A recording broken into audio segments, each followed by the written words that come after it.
పెట్టు.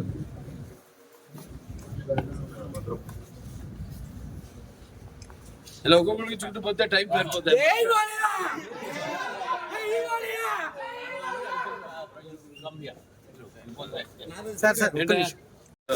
ఇప్పుడు కడివి నీరుగానే ఈ వర్ష ప్రభావం వల్ల కురిసిన వర్షం వల్ల ఎంతో జనజీవనం అంతా అతలాకుతలం అయిపోయింది. ఇక్కడ ఈ ప్రాంతం అంతా కూడా విజయవాడ గుంటూరు. సో మనం కూడా చెప్పడం జరిగింది నా 50 సంవత్సరాలు పూర్తి చేసుకున్న సందర్భంలో ఇట్లా నాన్నగారి నుంచి కూడా ఎలా ఆయన ఎటువంటి విపత్కర పరిస్థితి వచ్చినా రాష్ట్రాలకి, అంటే ఇప్పుడు ఆంధ్ర తెలంగాణ కాబట్టి ఏ రాష్ట్రమైనా ప్రాంతాలు వేరైనా మన అంతరంగాలు ఒకటేనన్నా, ధ్యాసలు వేరుగా ఉన్నా మన భాష తెలుగు భాష అలా అన్నింటినీ కలిపారు ఎన్టీ రామారావు.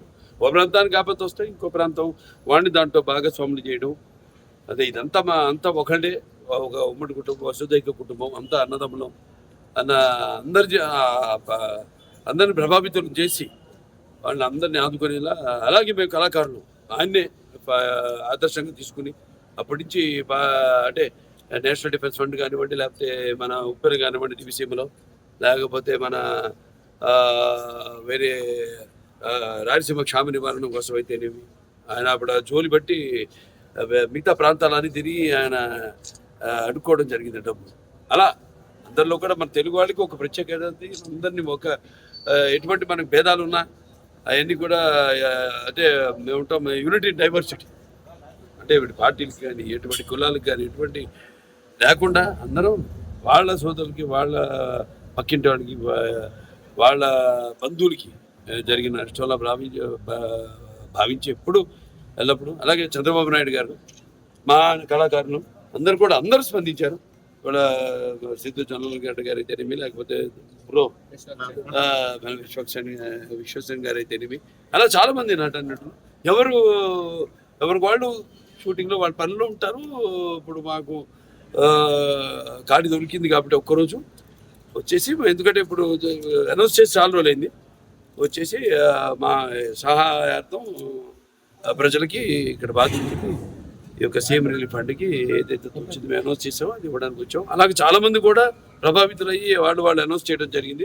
వాళ్ళు తిరిగి సమయంలో వాళ్ళు వచ్చి తప్పకుండా వాళ్ళు ఇచ్చి పెడతారు. వాళ్ళు ఏదైతే ఇద్దామనుకున్నారో, ఏదైతే వాళ్ళు ప్రకటన చేశారు.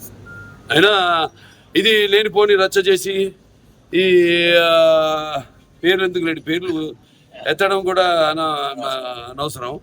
ఏదో ఎంత హాస్యాస్పదం అంటే ప్రభుత్వం సృష్టించిందట ఈ వరదకి, అంతకంటే హాస్యాస్పదం అంటే దీనికి అదే ఏం మాట్లాడాలి బాగా తెలియదు. మనకు తెలుసు వాళ్ళ గురించి ఏం మాట్లాడాలో, ఏం మాట్లాడకూడదు.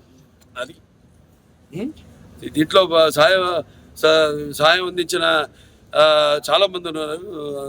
అక్షయ్ వాడు ఉన్నారు, భోజనాలన్నీ అందరు కూడా ఇప్పటిదాకా 10 లక్షల ప్యాకెట్లు, వాళ్ళ రోజుకి 2 లక్షల ప్యాకెట్లు వాళ్ళు కూడా ప్రభుత్వ సహాయ సహకారాలతో వాళ్ళు కూడా మంగళగిరిలో ఈ వంటగది పెట్టి ఎవరికి వాళ్ళు అందరూ కార్యకర్తలు అయితేనేమి, నాయకులు అయితేనేమి అందరూ కూడా దీన్ని ఒక విపత్తు దీని కింద కెలామిటీ కింద కేంద్ర ప్రభుత్వం దాన్ని గుర్తించి సహాయ సహకారాలు అందిస్తుంది ముందు.